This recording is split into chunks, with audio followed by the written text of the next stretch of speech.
Let's get things started here on FX. 23-year-old Dustin the Diamond Poirier looks to shine in the octagon tonight against Team GSP Ultimate Fighter winner Jonathan Brookins. On a night when an emerging star will be crowned as the next Ultimate Fighter, featherweights Jonathan Brookins and Dustin Poirier attempt to establish themselves even further in the ultra-competitive 145-pound division. Tonight I'm bringing a pace that Jonathan Brookins won't be ready for. He won't be able to keep up with.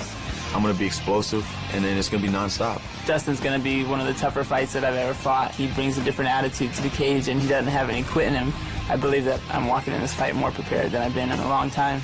It's hard to believe that it's been just over 2 years since Jonathan Brookins was crowned Season 12's Ultimate Fighter. Now training with George St. Pierre in Montreal, Brookins is back on the Ultimate Fighter finale right here in Las Vegas, eager to stamp his card as a featherweight force. I know that striking is a big strength of his, but I'm a little bit longer and I have more range, so if I land that punch, then, you know, I could put somebody out. If it goes to the ground, then I just think it'll be a really good place for me.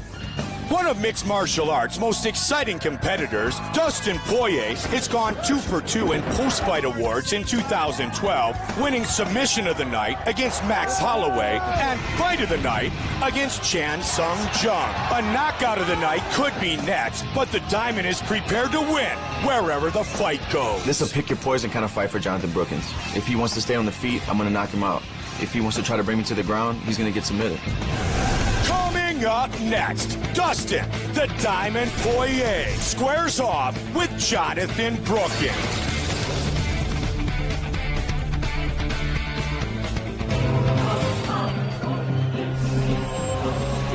Our tale of the tape for this featherweight fight. Dustin the Diamond Poirier, 23 years old, Ultimate Fighter winner. Jonathan Brookins, 4 years his elder. Everything else, Brookins is taller. The reach is nearly identical. Here's Bruce Buffer to get things started. Ladies and gentlemen, this fight is 3 rounds in the UFC featherweight division. Introducing first, fighting out of the blue corner. This man is a wrestler and a boxer, holding a professional record, 14 wins, 5 losses, standing 6 feet tall, weighing in at 146 pounds. Fighting out of Orlando, Florida, ladies and gentlemen, he is the Ultimate Fighter Season 12 winner, Jonathan Brookins. And now introducing his opponent, fighting out of the red corner, a mixed martial artist holding a professional record, 12 wins, 2 losses, standing 5 feet 9 inches tall, weighing in at 146 pounds. Fighting out of Coconut Creek, Florida, by way of Lafayette, Louisiana, Dustin the Diamond Poirier. And when the action begins, our referee in charge, Herb Dean. Herb Dean will be our referee. There is the beautiful Brittany Ariani. Great to be back inside the joint for the first time since the Ultimate Fighter, the comeback finale. Dustin the Diamond Poirier, Jonathan Brookins, Southpaw versus Southpaw.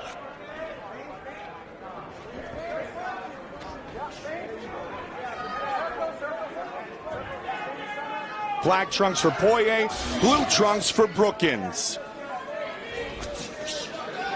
Good hook to the body by Brookins. Oh, good shots. Oh, good right hand by Brookins. Brookins trying to swarm early. Brookins has him hurt, Mike. And again with a right hand. Dustin's in trouble.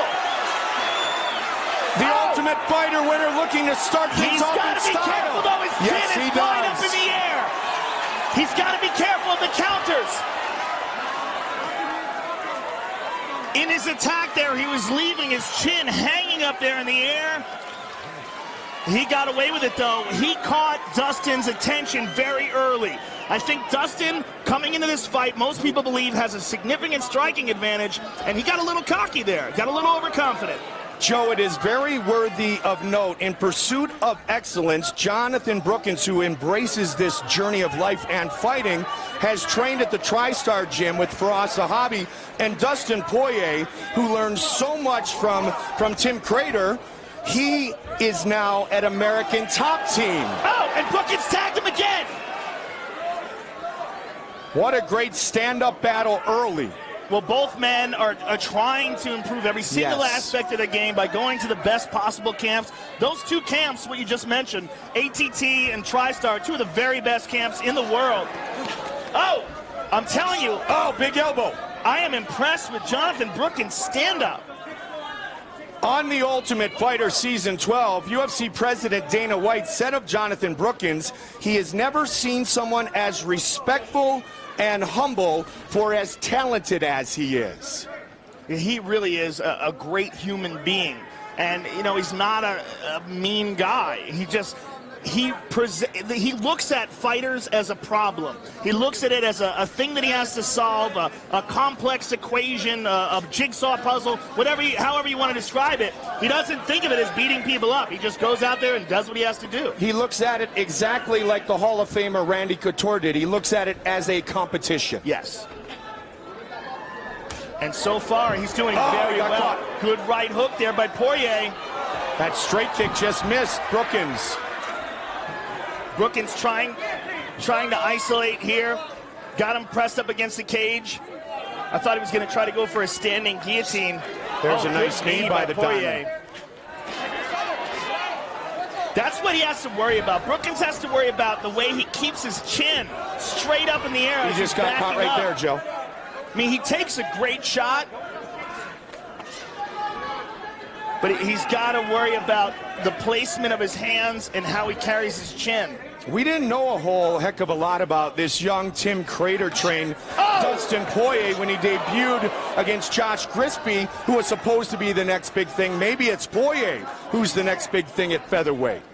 Oh, Poirier is an excellent fighter, no doubt about it, but I'm telling you, the way Jonathan Brookins is connected here, I'm seeing some significant improvement in his striking, especially his timing. Oh, there's the counter with his head up, Joe. That's the one issue that he's got to work on, is his stance, the way he protects his chin. If Jonathan goes back and reviews this, that's one aspect of his game that he must clean up if he is going to move up and face higher competition. Oh, he's trying to finish it right here. Poirier has finished 10 of his 12 wins. He's looking to finish it right He's here. looking for the darts choke. This is his favorite technique. He submitted Pablo Garza with the Darce choke. Oh, this is not good for Brookins. This is tight. It's all over. The Darce choke works again for Dustin Poirier. And that is sweet retribution for Dustin Poirier, since he was submitted by that very same technique in his last appearance inside the octagon. And here you see Dustin connecting with a left hand, a right hand, an uppercut, over the top, swarming. And as Jonathan Brookins goes to turn into a grappling match, the Diamond sinks in this Darce choke, and look how he drops his hips down, squeezes it, and as he's lifting his leg and pulling it towards Jonathan Brookins, he's just squeezing it off and cutting off all the blood to the brain. As he turns his body clockwise, he's tightening down on that choke. Dustin Poirier was already very good. Maybe he's going to turn into something great with the help of American Top Team. And another submission victory. The official decision is coming up next. Great to be back here inside the Hard Rock Hotel and Casino. The Ultimate Fighter finale on FX. Impressive win once again for Dustin Poirier. Here is Bruce Buffer. Ladies and gentlemen, referee Herb Dean's called a stop to this contest at 4 minutes, 15 seconds of the very first round. Declaring the winner by tap out due to a Darce choke, Dustin the Diamond Poirier.